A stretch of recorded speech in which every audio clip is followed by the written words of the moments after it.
So I'm going to go ahead and get started here. If a patient dies under our care, okay, and their death is determined out of our negligence, then we can face criminal charges. Okay, so if somebody dies in one of the back of our ambulances, and there's enough evidence there to suggest that it was because of what we did, the reason they died, we can face criminal charges for that. And if we take into account the jury that's going to be hearing this evidence, you always hear, you're going to be tried by a jury of your peers. But if we really think about that, are those 12 folks going to be a jury of our peers? Are they going to be 12 EMTs that are licensed, that are going to be able to look at your run report and hear what you say and be able to get the full picture of what we do and to be able to determine if your actions were appropriate or inappropriate?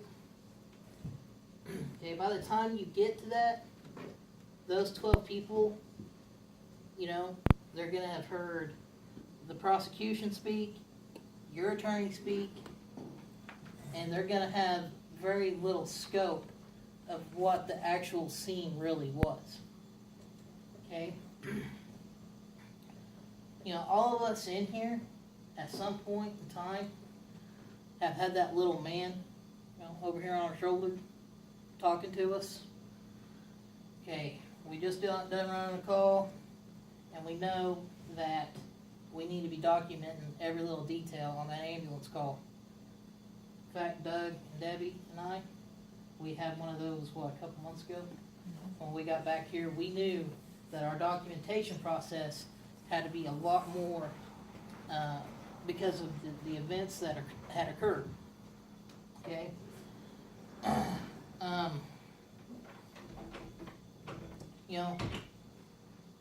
with saying that, we all seem to have a sense when we go into a patient's residence of if the family and the patient is trying to gather evidence on us to use on us later. I've been there where, they're kind of watching you and you kind of get that feeling of, no, wait a minute, that's kind of strange, and, the way they're acting, for lack of better terms, we all know, we live in a small community, and we all know who the super happy people are and how they act. Okay? The goal for us, when it comes to a patient care report, it's to say it's simple, it's not, but it's actually what our goal is, and everybody's seen a million of these, and everybody's noticed that every box has a number assigned to it, okay? I think it goes from like 1 to 181. But every box is accounted for. And that goes for medical and trauma patients. But when we're dealing with trauma patients, let's look here. These are some extra boxes that we have to deal with when it comes to trauma patients. And this is on page 2, located at the bottom of the page. And see, this would be like the second half of the page you're moving down. Anytime you're dealing with trauma, all of this has to be filled out in its entirety.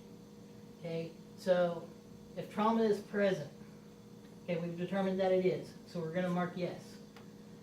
If it's a medical call and there is no trauma present, just a quick, not applicable, completely across that works. Okay, so what was the cause of the injury? Was it an MVC rollover? Were they stabbed? Okay, so you would put, say if it's a stab patient, you put stab here and penetrating here. Okay, so on mechanism of injury, You know, obviously, we can have a patient who has blunt trauma and burn trauma both. You know, say they have a flailed chest because of where their chest hit the steering wheel, and then they have burn marks on their left leg. You'd have both there. Okay.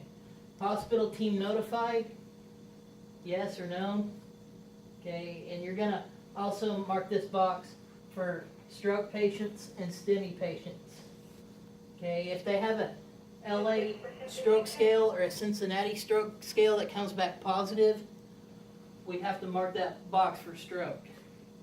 Okay, now on STEMI, that's kind of, you know, that's or ST, elevation myocardial infarction, is what STEMI stands for. As basic EMTs or EMTs, you're not going to know if the chest pain is an actual STEMI. So don't worry about that box unless, you know, I'm there or you run a call with Liberal or Guyman and they've identified that, yes, there is a STEMI. Okay, time hospital team notified. And, okay, so I know none of us are looking at our watches when we're on ambulance calls. Okay, let's just stop right there. I have a question about that. Okay, We don't have hospital teams here. now say that again. We don't have hospital teams here. We don't have a trauma team. We don't have a stroke team. We don't have a STEMI team. So why are we marking those boxes? Okay, what you're marking here is that we contacted the ER. So That you're said we saying had that a- our team is the ER. Our team's the ER. Okay, because like I said, we don't have those, we don't, Right, I understand that we don't teams. have a trauma team and we don't have a stroke. You know, like right, if you go into Liberal, they're gonna call code stroke and the code stroke team right, comes right comes out. to ER. Right, So I never mark those boxes Right. because they don't apply to us. okay.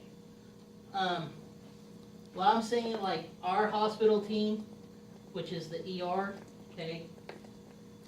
If you notify them of a stroke, they're gonna get CT up here to run a CT, okay?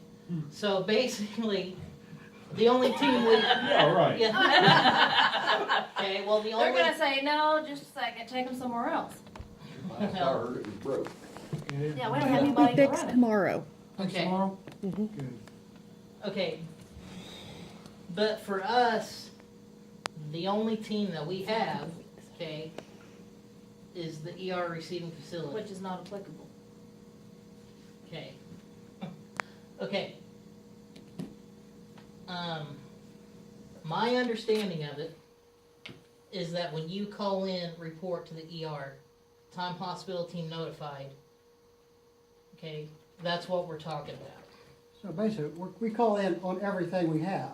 Alright. Right, We Okay. call in on everything we have, so I mean, and, so basically all we gotta do is we go back and list the times out, we guesstimate when we call them, based on the 10-6 time and all that stuff. Or check our phones. Yeah, check Okay. the phone. what we're, like, okay, so anytime you call in a patient report, and it's a trauma, stroke, or STEMI, it's wanting to know what time you called in report right here to the ER. Okay, So basically, since we already call in, if we make sure we just always put our time there, regardless of what it was, we're okay. right, that's what Instead I'm of going, talking well, we about. have to on this and we don't have to on that, just make a rule, we always call in, we put the time. Okay, Because we always do, unless it's 3 blocks away. And we got our hands full. on trauma triage level, okay, priority 1 it's major blunt trauma. Okay, we're talking people who have neurological deficit. You know, their Glasgow Coma scale is below 13, and they have hemodynamic compromise, which means their systolic blood pressure is less than 90. Okay? Those are priority 1 patients. You know, these are people who have, you know, multiple long bone fractures, they've had major blood loss, you know, they've they've probably been, they have neurological deficit because they have head trauma. And also, priority 1 patients a lot of times have respiratory compromise. But if you have an altered mental status, you know, that can cause the respiratory compromise at the same time. Okay, priority 2 patients. These are patients that have single system injuries, okay? Like, say they have, like a left femur fracture, and, but they don't have any current physiological abnormalities, and they're still alert and oriented, so they don't have any neurological deficit. And the priority 3 patients are kind of the patients, you know, that we can take care of here in town. You know, they just need some x-rays, you know, to clear their C-spine and make for sure that they don't have any, you know, back injuries or neck injuries. Okay.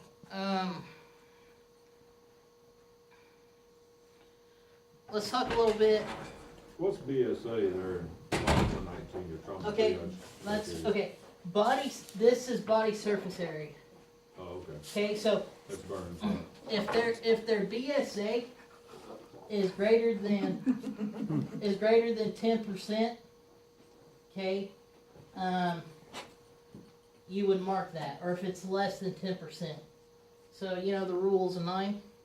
Okay, so you know they have a left extremity that's completely burned, that would be 9, and you know, say they have a right palm that's burned, so their BSA would be greater than 10. And then you know also, if you fill out this, it helps you determine this. Okay, so you know we have a Glasgow cone scale that's less than 13, and we have a BSA that's greater than 10, and we're probably dealing with a priority 1 patient. Nick, I like that laminated piece right there. So we Okay. take the guesswork out of that. I had those all laminated, and they're in each one of the units. So when we're calling in report, Okay, we don't have to think, oh God, you know, I'm in the middle of this. right. Is it a 1, 2, or 3? Your adults on the front, pediatrics on the back. And again, the issue that we have here is that, you know, hey, this is a single leg fracture. We're gonna ship them. Right. We got one in Buffalo here a while back. It was femur. That's all I have is femur fracture. So they were classifying him as a lower priority, and they were having a hard time getting the hospital to accept him. But there's nothing the Buffalo's going to do for him. Right, and then you still have to go to a higher level. We had to go. He needed to go to a higher level, but this scale wasn't putting him there, and they had a heck of a time. Steve Madrid was on, and he had a heck of a time getting the hospital. Then another hospital accepted him. Yeah, welcome to our world. So anyway, that's there. Take the guesswork out of it. We shouldn't get it wrong. Okay. Okay. Let me go back and show you one more thing here. This is the PTS, which is the pediatric trauma score, and that's also found on page 3 here. Anytime you have a patient age 12 and under, and they have especially trauma, you need to have an initial and an ending one of these. Basically what we have here is the patient's weight above 20 kilograms, and if it is, that's a +2. If it's 10 to 20, it's +1, and if it's below 10 kilograms, it's a -1. And for those of y'all that don't know, just take your kilograms and double them, that'll get you close to your pounds. Yeah, that'll get you close to pounds. It's 1 kilogram is 2.2 pounds. Okay. Airway, is it normal +2? Are they maintaining, but they're struggling? That's a +1. And if you have to assist their ventilations, that's a -1. Okay. Okay, CNS. If it's normal, that's a +1. Attendant is, or +2, and that's +1, and if they're unconscious, -1. Okay, initial blood pressure above 90 systolic is a +2, 90 to 50 is +1, and below 50 is -1. So, okay, so basically, and then also the last is the skeletal. If they have no fractures, it's a +2. Closed fractures is a +1, and open fractures is a -1. And any patient 12 and under, like I said, especially trauma, we want to fill one of those out for a beginning and an end.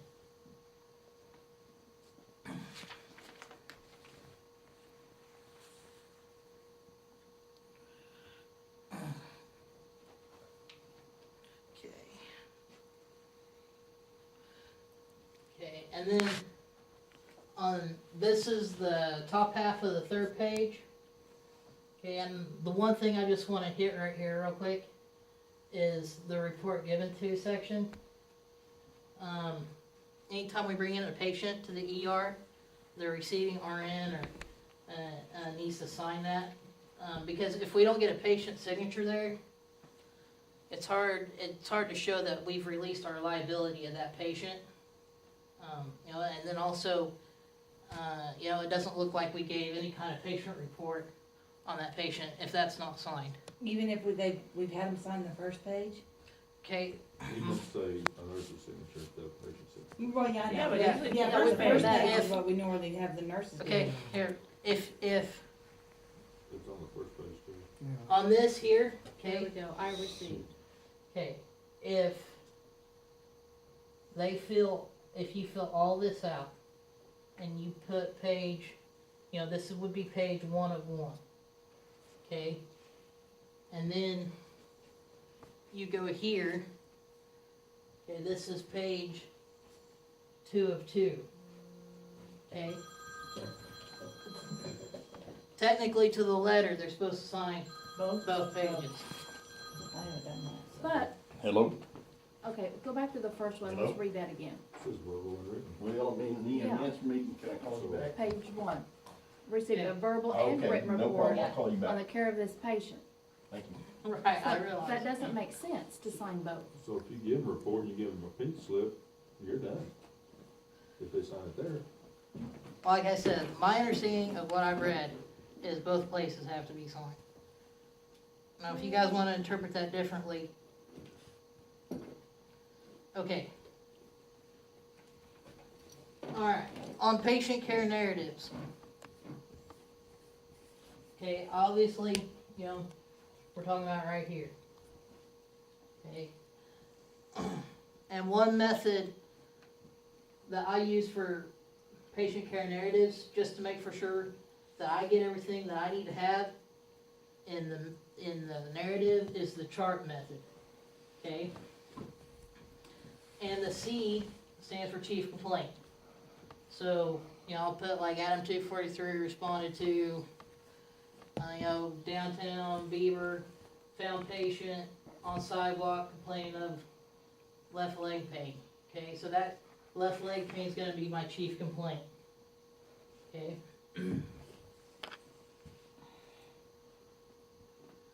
Okay, the H is history, history of the present illness, and then also the patient's past medical history.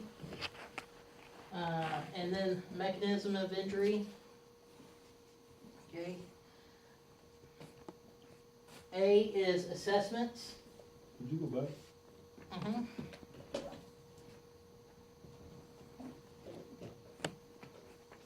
Any questions on that? I'm just looking at the Yeah, but it's that's what I was looking at. Yeah, I don't know if I know what that is. all the valves. yeah.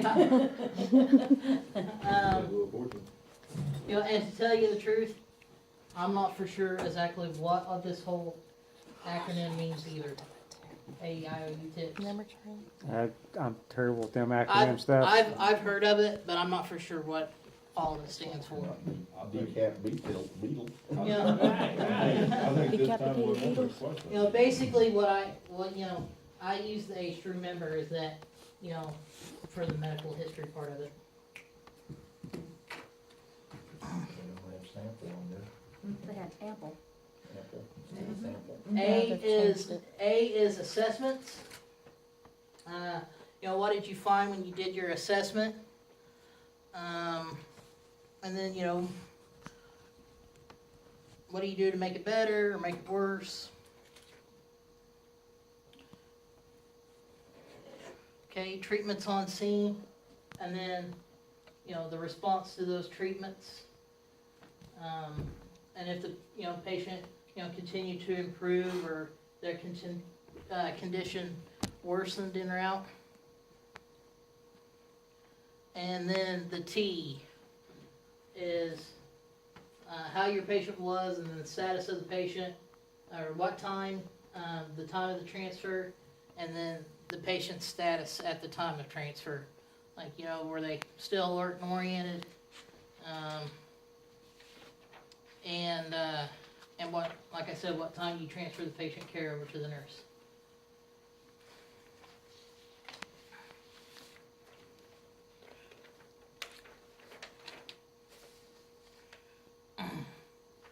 Okay, you know, I also just wanted to briefly discuss, you know, what happens to run reports after they get, you know, turned into the office. You know, every run we do gets reported to OCMSIS, and then the state health department takes that information and they use it to occasionally make sure that we're following state protocols, since we've adopted the state protocols. And then also they use that information, you know, for purposes of, you know, preventing, you know, for preventative measures throughout the state, you know, to save lives. You know, and then also from my office, it goes to billing. And so, you know, we also make a monetary gain off of most runs, maybe not all of them, but off of most of them, which, you know, obviously filters in the end down to EMS. And then lastly, our runs, you know, go through this process here, which, you know, Dr. Matthew reviews every run report. In great depth. In great depth, that's right. You know, But he goes through the motions. you know, Be EMS, thankful he doesn't go in great depth.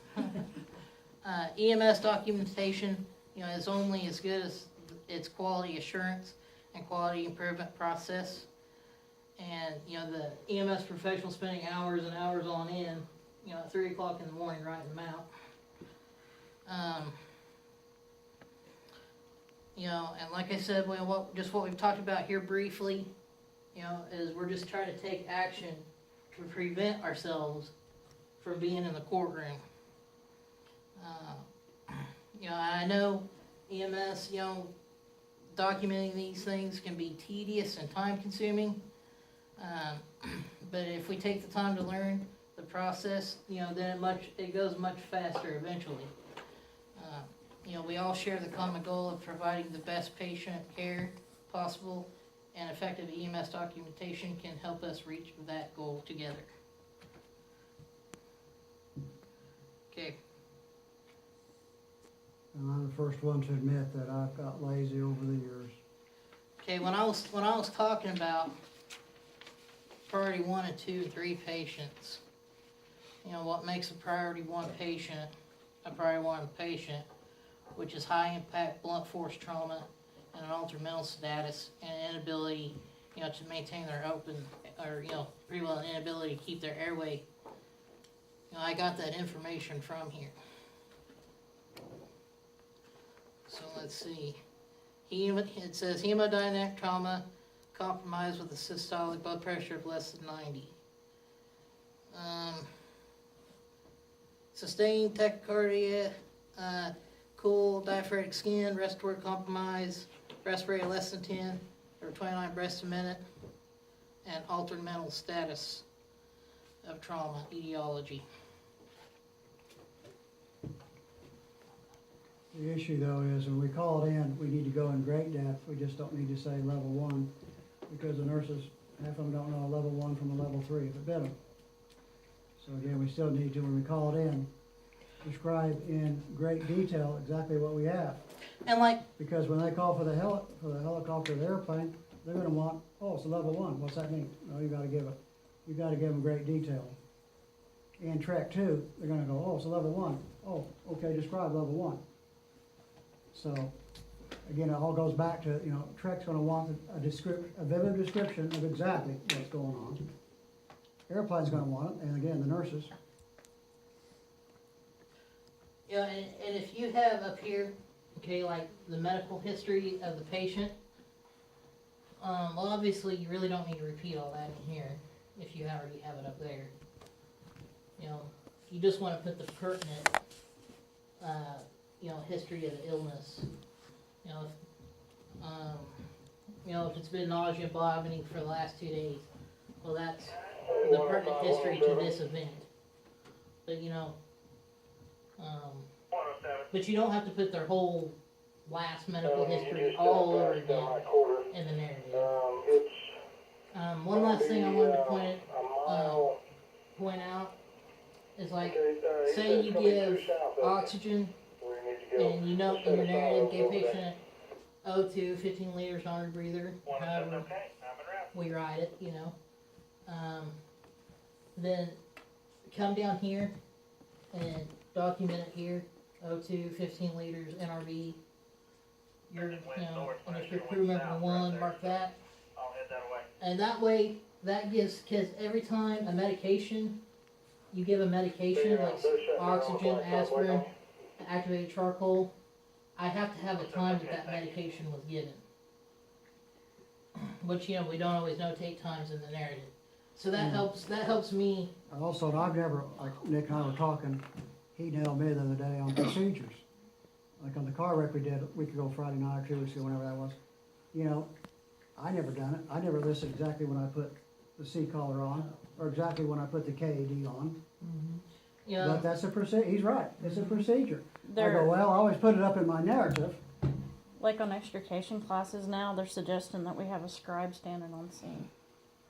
Exactly when we had patient contact, when we put a C-collar on, when we started cutting a car, when we blocked a car, when we, whatever, they're suggesting that we do that coming back to court That's cases. real cool if you got extra. I know, Yeah. but Just Nick, a lot of time you do. Yeah. Again, we're gonna spend more time. I mean, it's getting to the point, guys. They'd like. Yeah, there it is. Yeah. now you can I tell, re- now you can tell The them. reality That's is, all. you gotta do what you gotta It's do. getting to the point. We spend more longer filling out paperwork than we actually do on patient care. It's been that way. Now they're even getting paid care. And again, I've got lazy and Well, I need to improve. Like on procedures, like, okay, long spine board is a procedure, so, and then spinal immobilization. So if you completely, spinal immobilize somebody, and I like I said earlier, I realize that, you're not doing this here, checking the time, but get, after the call, try to get as close as you can, or as you think, to what time you spinal immobilize them, and just put spinal immobilization here. You can get close, because by the time you go with your 97 time to your 98 Yeah. time. That's what we do for our blood pressures anyway. We go back and look Yeah. at our times, figure out what we did the blood pressures. Deb and I, we always notate here in our procedures for IVs. I've noticed that, she puts it in and, IV 20 gauge attempts, 1 or 2 or whatever, success. 7 or 8. 7 or 8 or 9, 10. So, And that car wreck we did the other night, on Friday night, 2 weeks ago? I hadn't done a run report in a long time, because my partner's Nick. He gets stuck with it. I get the mileage, I get the times. I don't worry about it. I'm out of practice. And I don't think I did the narrative and all that, and I don't think my partner ever got around to the second page, so shouldn't have signed it until it was done. But that was on Friday night, and Wesley Hospital calls up at 8 o'clock Monday morning, wants a copy of it.